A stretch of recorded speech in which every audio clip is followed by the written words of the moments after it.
धाकड़ खबर, बेखौफजुमा बेबाक अंदाज। धाकड़ खबर में आपका स्वागत है। मैं आपके साथ हूं अकरम रईस खान। तालिबान फिर से एक बार अफगानिस्तान की सत्ता पर काबिज हो सकता है। उसका दावा है कि 85% पर वो कब्जा कर चुका है और अगले 2 हफ्ते के अंदर वो पूरी तरीके से अफगानिस्तान पर कब्जा कर लेगा। वहां से जो तस्वीरें उभर रही हैं वो बहुत ही चिंताजनक हैं। अमेरिका अफगानिस्तान को छोड़ के जा रहा है। 20 साल तक वहाँ रहने के बाद वो शायद कुछ हासिल नहीं कर पाया और अब उसी स्थिति में फिर से वो अफगानिस्तान को छोड़ के जा रहा है। यहाँ जो सरकार सत्ता में बैठी हुई है वो काफ़ी चिंतित है। इसके अलावा अगल बगल के जो देश हैं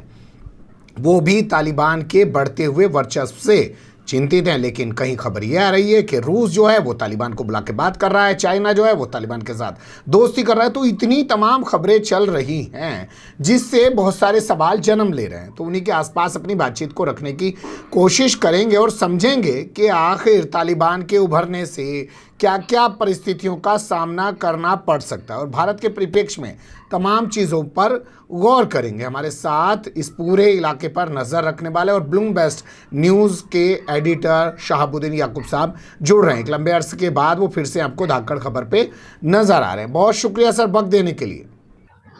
जी आपका भी बहुत बहुत शुक्रिया। मैं अगर पहला सवाल आपसे ये करूं कि तालिबान के इस दावे में कितना दम है जो वो कह रहा है कि 85% अफगानिस्तान पे उसने कब्जा कर लिया है, इसकी कितनी सच्चाई है? कहीं ये साइकोलॉजिकली वार तो नहीं है? नहीं, देखिए, जहां तक उनके दावे की सच्चाई की बात है इसमें कोई शक नहीं है, इसलिए कि वो अलल अलानिया जो है यानी आकर कह रहे हैं। और वो जैसे रशिया भी गए थे तो वहां भी उन्होंने जाके कहा कि हम 85% अफगानिस्तान पे इस वक्त हमारे कब्जे में है। और ये ज़मीनी हकीकत भी यही है कि वो 85% आप ऐसे तो नहीं कह सकते, लेकिन ज़मीनी हकीकत यह है कि एक बहुत बड़े रकबे पर इस वक्त उनका कंट्रोल है। और वक्त के साथ हम देख रहे हैं कि हर दिन उसमें इजाफा हो रहा है, हर दिन वो पेशकदमी कर रहे हैं, हर दिन वो आगे बढ़ रहे हैं। और इस वक्त सबसे डोमिनेंट फोर्स अगर अफगानिस्तान के अंदर कोई है तो ये तकरीबन सब लोग ये मानने लगे हैं कि वो अफगानिस्तान में अफगान तालिबान है। उसकी वजह यह है कि जो अशरफ गनी हुकूमत है उनका अगर आप देखें तो काबुल और उसके आसपास के कुछ एरिया के अलावा उनकी हुकूमत कहीं अफगानिस्तान में नहीं है। तो दूसरी और कोई हुकूमत है ही नहीं। या तो अफगानिस्तान में अशरफ गनी की हुकूमत है जो अमेरिका के अंडर में काम कर रही थी, आज अमेरिका जा चुका है। और दूसरी जो दावेदार हुकूमत है वो अफगान तालिबान की है। और इस वक्त हम देख रहे हैं कि अफगान तालिबान जिस तरीके से हर दिन पेशकदमी कर रहे हैं, और ये भी हम देख रहे हैं कि वहां पे बाकी दूसरे जो ग्रुप्स के लोग थे जो अब तक लड़ रहे थे अफगान के तालिबान के खिलाफ, वो खुद सरेंडर कर रहे हैं, आके माफी का ऐलान करवा के जा रहे हैं। खुद अशरफ गनी हुकूमत के जो बहुत सारे जो सिक्योरिटी जो पर्सनल्स हैं उनमें बहुत सारे लोग आकर के वो सरेंडर कर रहे हैं और अपनी हथियार जमा करके और आम माफी का ऐलान करवा के वो या तो जा रहे हैं या उनके साथ शामिल हो रहे हैं। तो इसमें कोई शक नहीं है कि जो हालात इस वक्त सामने दिखाई दे रहे हैं उसमें तालिबान वक्त के साथ पेशकदमी कर रहे हैं। और उनका ये दावा किसी हद तक दुरुस्त है कि अफगानिस्तान के एक बहुत बड़े रकबे पर इस वक्त उनका कब्जा हो चुका है। यानी कि अमेरिका जो करने आया था 20 साल बाद भी उसी हालत में फिर से वापस अफगानिस्तान को छोड़ के जा रहा है। तालिबान ज्यों के त्यों खड़े हैं और जब भी वो आया था तब भी उसी हालत में वो खड़े हुए थे। हासिल क्या हुआ 20 साल का? देखिए, ये सबसे बड़ा मुश्किल सवाल है जो इस वक्त जिसका सामना अमेरिकन और अमेरिकन एस्टेब्लिशमेंट को और अमेरिकन गवर्नमेंट को है। आप देख रहे होंगे कि ऐसा नहीं है कि ये सवाल आज पूछा जा रहा है, बल्कि ये सवाल बहुत पहले से जन्म ले चुका था। जब बुश के जाने के बाद जिस तरीके से ओबामा आए, और ओबामा उस वक्त जब आए तो उस वक्त वाइस प्रेसिडेंट जो थे वो जो बाइडन थे, उस वक्त भी उनकी ये कोशिश थी, इसलिए कि वो जानते थे कि दुनिया हमसे सवाल आज पूछ रही है, चाहे आज दबे लफ्जों में पूछ रही है, कल को खुलकर पूछेगी। इससे पहले जल्द से जल्द हम कोई सेटलमेंट करके वहां से निकल जाएं, अपने आवाम को एक तरह से यकीन दहानी कराने के लिए कि जिस मकसद के लिए हम गए थे अफगानिस्तान वो हासिल कर चुके हैं, ये बताने के लिए उन्होंने एक ड्रामा रचाया और उसमें कहा कि हमने जो ओसामा बिन लादेन है हमने उसको मार दिया और इसी मकसद के तहत हम गए थे। और इस वक्त भी अगर आप देखें तो इस वक्त भी जो बाइडन ने बयानात दिए हैं उसमें यही कहा है कि हम कोई यहाँ नेशन बिल्डिंग के लिए नहीं गए थे, हम ओसामा लादेन के पीछे गए थे और हमने उसको मार दिया और हमने हासिल कर लिया। लेकिन सवाल है उसके बाद भी वो 10-11 साल तक वहां पे मौजूद रहे। तो ये सबसे बड़ा सवाल है जो खुद अमेरिकन एस्टेब्लिशमेंट जो है और वहां की हुकूमत नहीं दे पा रही है। और दुनिया सिर्फ ये सवाल नहीं पूछ रही है कि आप वहां किस मकसद के लिए गए थे, दुनिया इस वक्त सबसे बड़ा सवाल ये कर रही है कि कल तक आप जिस बात के दावेदार थे कि आप दुनिया के सबसे बड़े पावर हैं, सबसे सुपर पावर हैं, दुनिया की तमाम मॉडर्न टेक्नोलॉजीज आपके पास हैं, बल्कि वॉर में आप कह सकते हैं कि बहुत सारे ऐसी टेक्नोलॉजीज अमेरिका के पास थी, लोगों का ये कहना था कि जो शायद दुनिया के सामने वो नहीं लाए थे, लेकिन उसका उन्होंने एक्सपेरिमेंट जो है उन्होंने अफगानिस्तान के अंदर किया। लेकिन आप अगर देखें 2.3 ट्रिलियन ऑफिशियल ये उनका फिगर है, उतना खर्च करने के बाद अपनी तमाम मॉडर्न इक्विपमेंट के साथ अपनी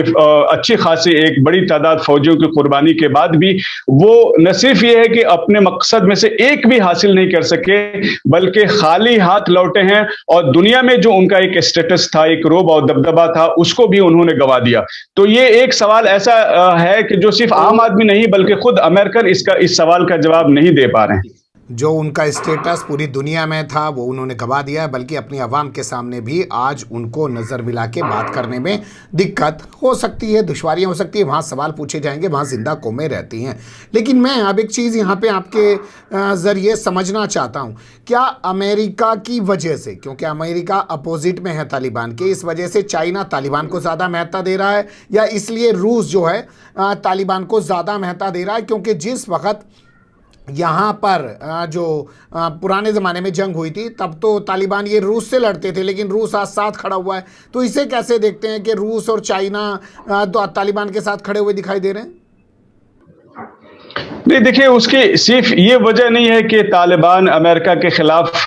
लड़ रहे थे, इस वजह से रूस या चीन जो है वो तालिबान के साथ बातचीत कर रहे हैं। असल में जो रूस है या चीन है या ईरान है या बाकी दूसरे जो नेबरिंग कंट्रीज हैं, उनका इशू ये नहीं है कि तालिबान यूएस के खिलाफ लड़ रहे थे तो इसलिए हम इनका साथ दें। उनका मसला यह है कि वो खुली आंखों से इस बात को देख रहे हैं कि आने वाले वक्त में अफगानिस्तान पे जो सबसे पावरफुल ग्रुप है जो कंट्रोल कर सकता है, इसलिए कि हालात यही बता रहे हैं कि आने वाले वक्त में तालिबान दोबारा से अफगानिस्तान के इक्तदार पे आने वाले हैं। तो वो इन तमाम चीजों को अच्छे से एनालाइज करके वो पहले से ही ये कोशिश कर रहे हैं कि इससे पहले कि वो तालिबान आकर कंट्रोल कर लें और उस वक्त हम उनके साथ नेगोशिएशन करें, हम पहले से उनके साथ अपने ताल्लुकात को बेहतर बनाकर कम से कम उनसे ये गारंटी ले लें कि अगर वो कल को पावर में आ जाते हैं तो अफगानिस्तान की जो सरजमीन है वो उनके मुल्क के मफादात के खिलाफ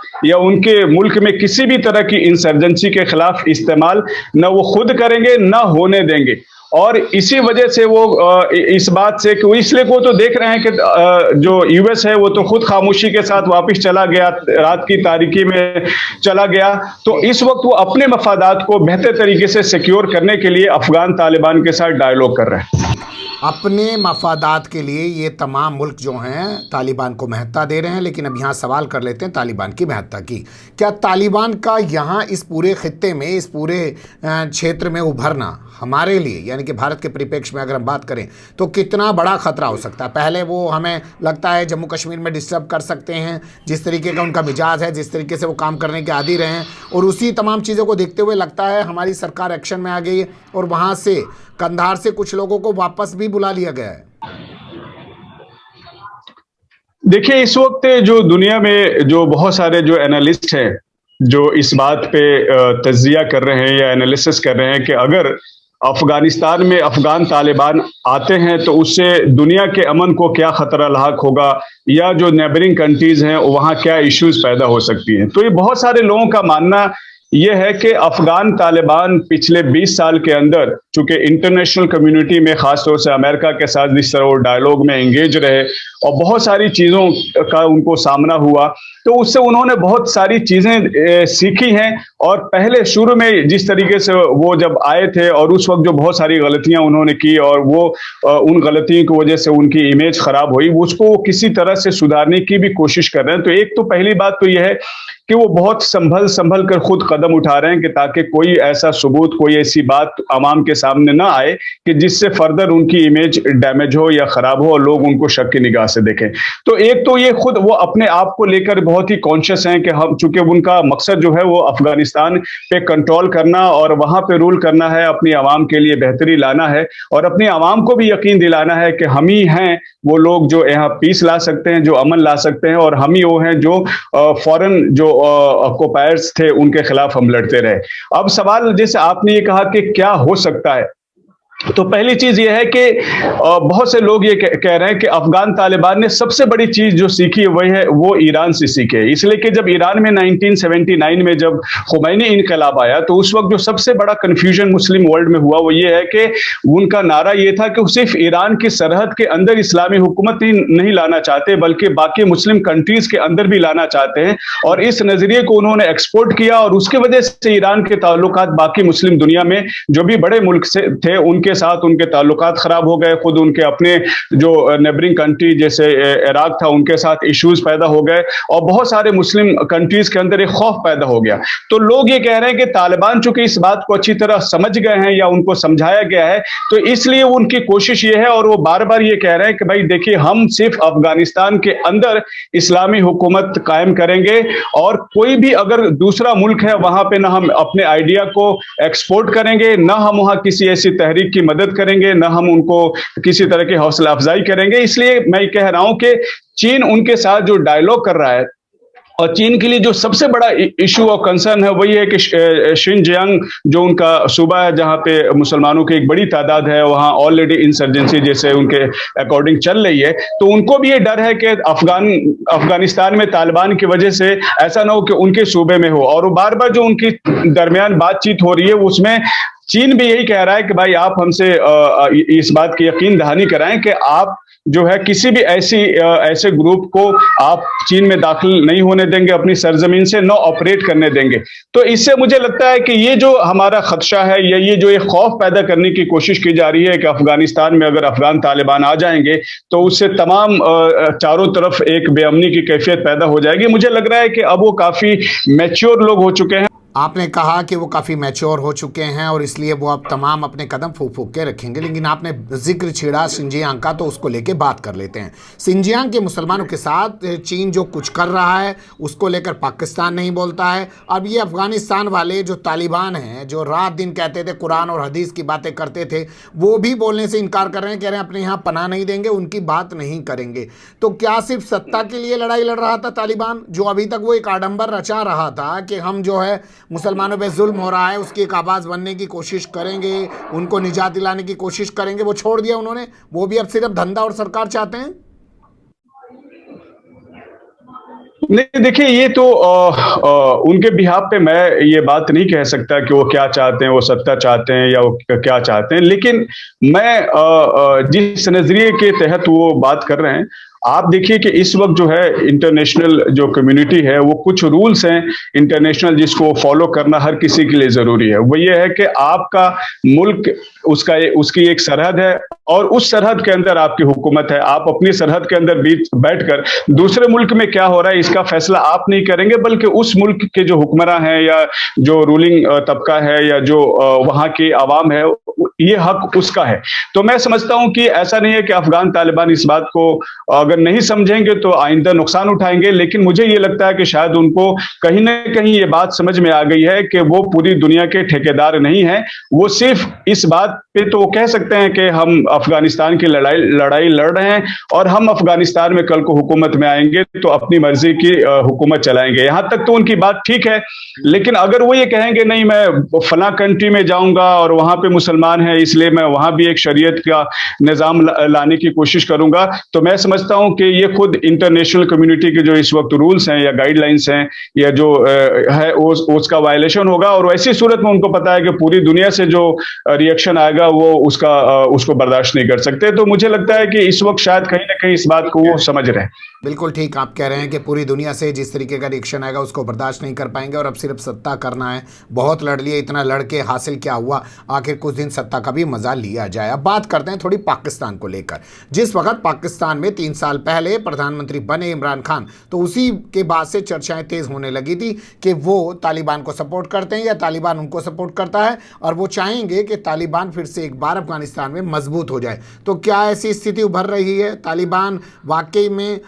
इमरान खान के साथ खड़े हैं या इमरान खान जो है तालिबान के साथ खड़े हैं? क्या निकल के आ रहा है इसमें?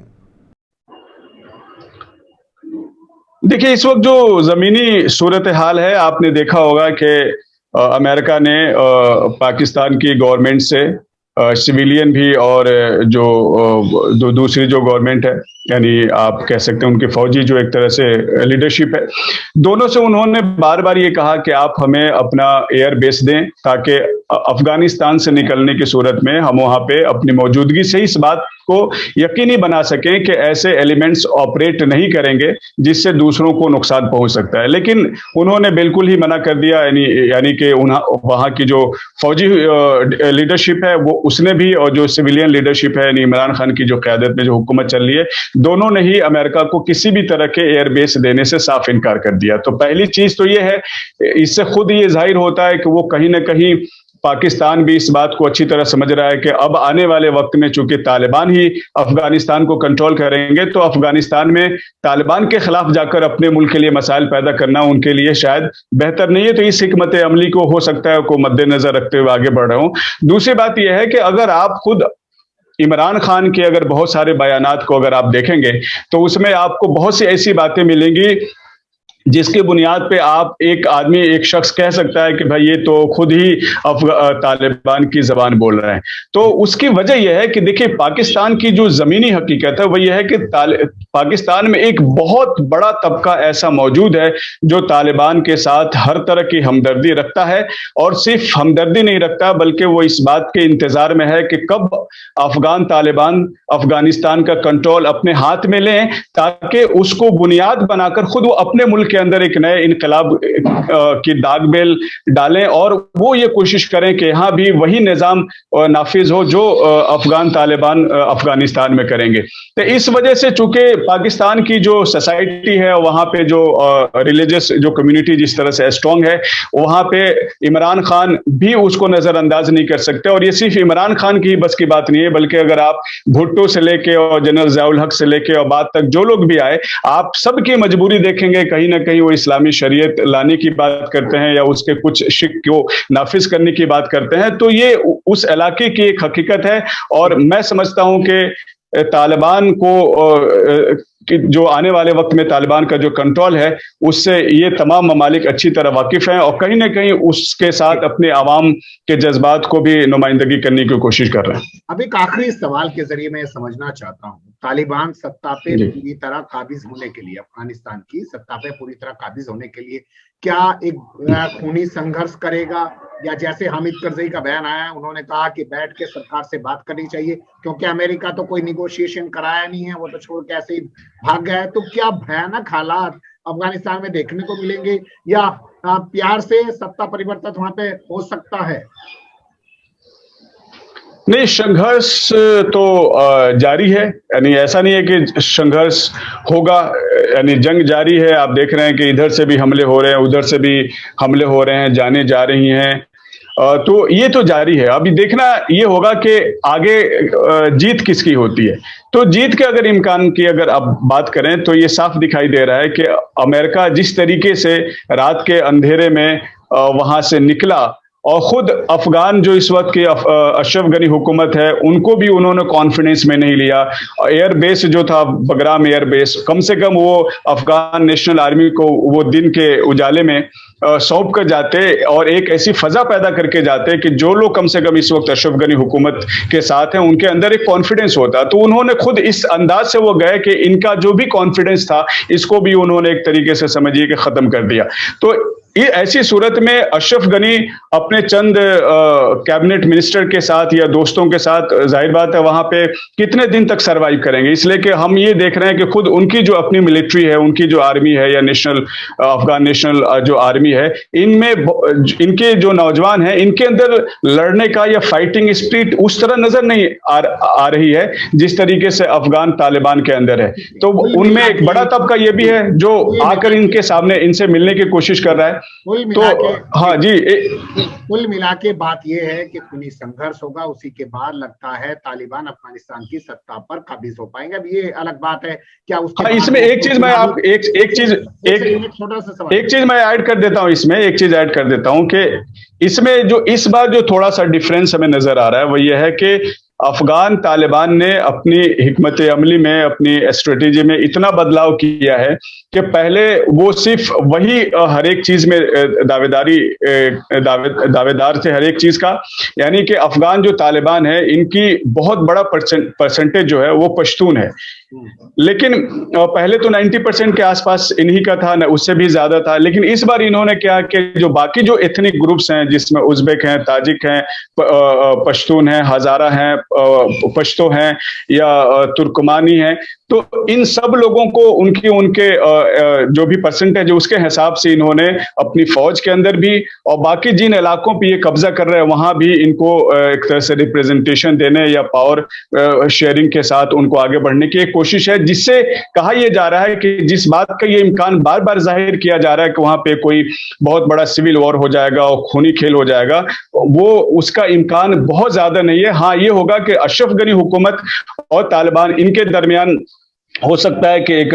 बहुत जबरदस्त किस्म का आखिरी वक्त में दोनों तरफ से मुकाबला आ रही हो, उसमें एक बड़ा जानी और माली नुकसान हो सकता है। ठीक है, बड़ा जानी और माली नुकसान हो सकता है और उसके बाद सत्ता पर काबिज हो सकता है तालिबान। और जैसा आपने बताया कि अब वो सिर्फ पख्तूनों को ही सत्ता में जगह नहीं देना चाहते, जितने भी वहां के सब तबके हैं उनको सत्ता में वो जगह देंगे। लेकिन वो सत्ता क्या चुनाव वाली सत्ता होगी या एक बार कायम हो गई वो वाली सत्ता होगी, इस पर आगे बहस करेंगे। लेकिन एक मुद्दा मेरे सामने और है। खबर ये आ रही है कि जिस तरीके से नाटो, अमेरिका, तमाम लोग वापस जा रहे हैं, अगर तुर्की ने हवाई अड्डे की सिक्योरिटी नहीं छोड़ी तो तालिबान ने उससे भी लड़ने का ऐलान कर दिया। ये खबर क्या कहलाती है? हाँ, ये खबर तो मैंने भी देखी और इस पे बात हो रही है और बहुत सारे इसमें खुद तुर्की के अंदर इस पे बहुत सारे डिबेट शुरू हो गए हैं। अब सवाल यह है कि देखिए, यहीं पर है कि आपको असल चीज ये समझनी है कि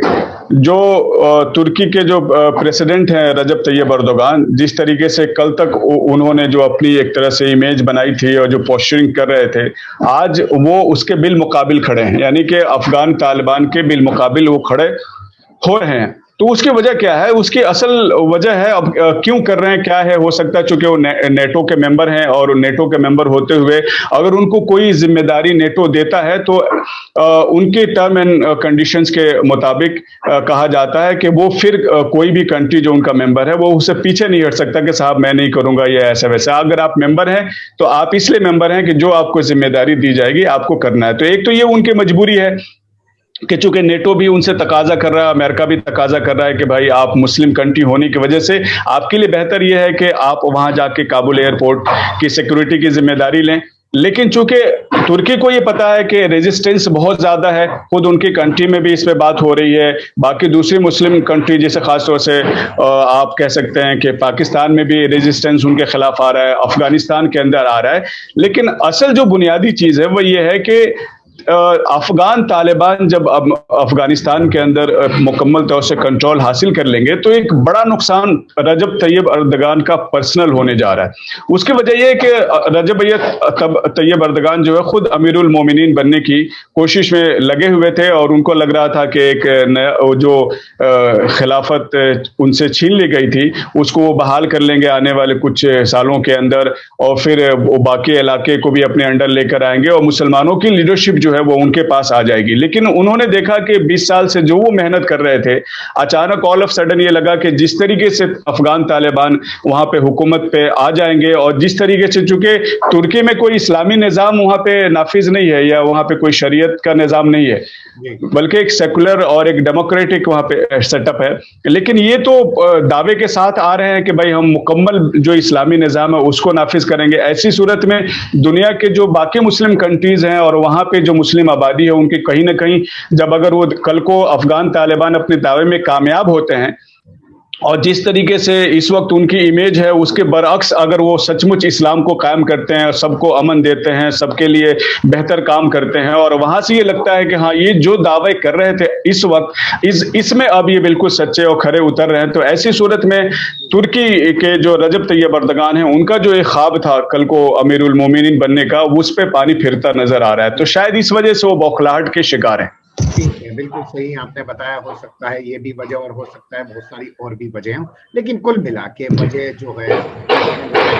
कि हर किसी को अपनी सत्ता बनाए रखनी है, अपनी हुकूमत बनाए रखनी है, और वो अपने अपने तरीके से अपने अपने यहाँ की जनता को, अपनी आवाम को उलझाए रखना चाहता है। आपने वक्त दिया, बहुत शुक्रिया, बहुत बारीकी से तमाम चीजों पर रोशनी डाली। फिर आपसे जुड़ने की कोशिश करेंगे। जी जी, बहुत बहुत शुक्रिया।